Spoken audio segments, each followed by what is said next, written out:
Deputado, muito obrigado aqui pela presença aqui no SBT News. Queria começar perguntando aqui de bate-pronto, o senhor que atua nessa área, que tem projetos nessa área, a gente tem enfrentado situações climáticas adversas nesse país. Amazonas agora, o norte do país, está numa situação de fato dramática, né? Sem chuvas. E eu queria que o senhor, dentro do Congresso, qual é a avaliação em relação a esse momento crítico que estamos vivendo em relação ao clima nesse país?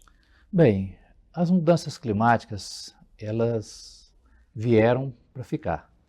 E na minha época da agronomia falava que no futuro nós teríamos problemas, né, de falta de água, de queimadas.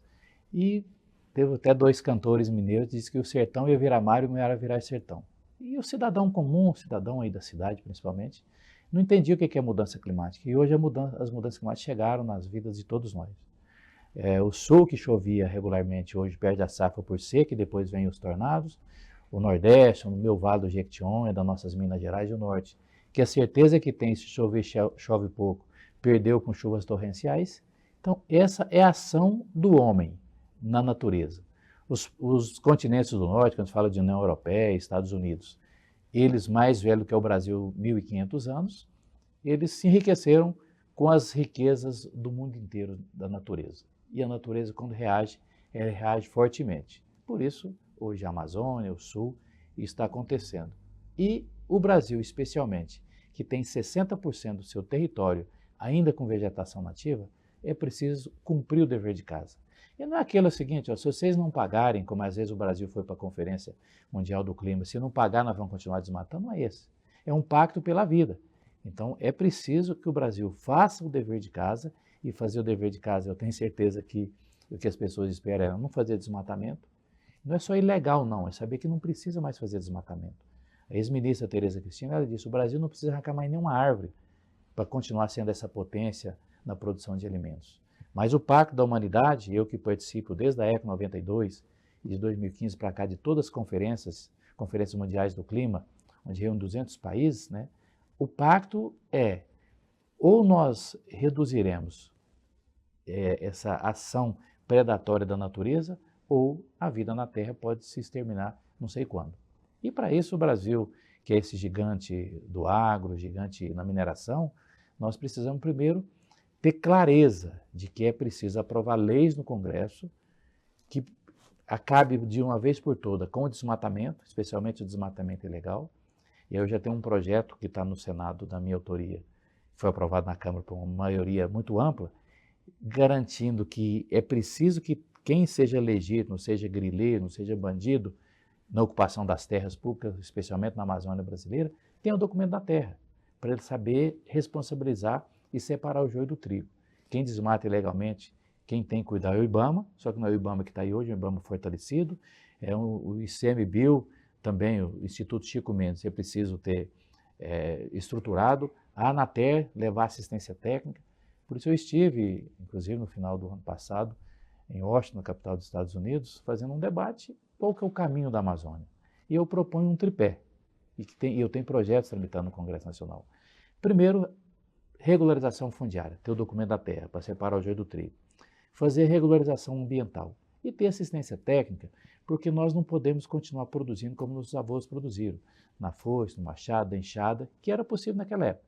Hoje é preciso ter a ciência, a tecnologia em defesa da vida, em defesa de sistemas produtivos mais sustentáveis.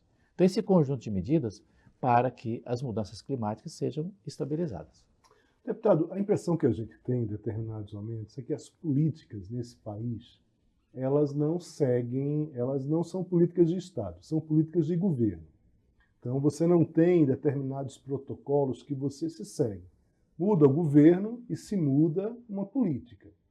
Posso falar de vários temas aqui, por exemplo, na questão social, questão de armamentos, por exemplo. Você teve no governo passado uma clara distribuição de armas e você teve nesse governo agora um veto em relação à distribuição de armas.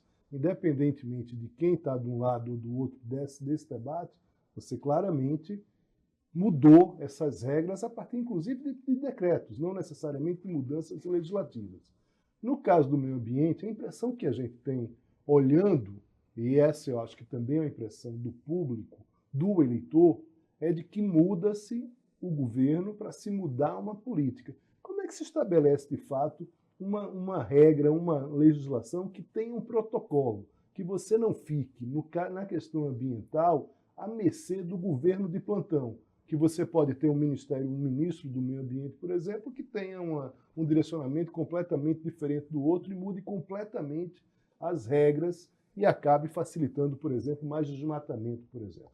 Bom, primeiro, a minha avaliação, e a tese, não é nem ideia, porque tese é quando você tem fundamento de fatos, né, jurídico, de legislação, é de que o Brasil, não só no campo ambiental, mas em todos os campos do desenvolvimento, você vai pensar em logística, você tem a questão das armas, a agenda de costume, né, o Brasil não precisa dessa polarização.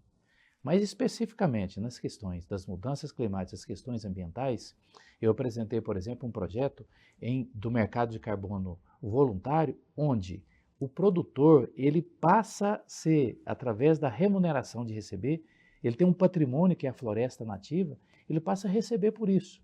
E quem vai pagar? Quem vai pagar, eu citei quem é do continente norte, os países mais velhos, pagar para remunerar esse produtor. Isso é uma política de Estado, isso não depende de partido, não depende de governo.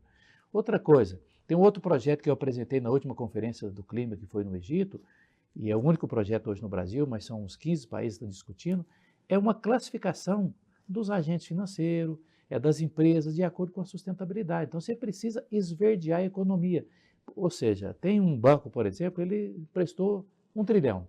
Ele colocou uma quantidade insignificante de recursos para dizer que é sustentável, mas o restante do recurso ele deixou ali soltar o motosserra, a máquina de esteira.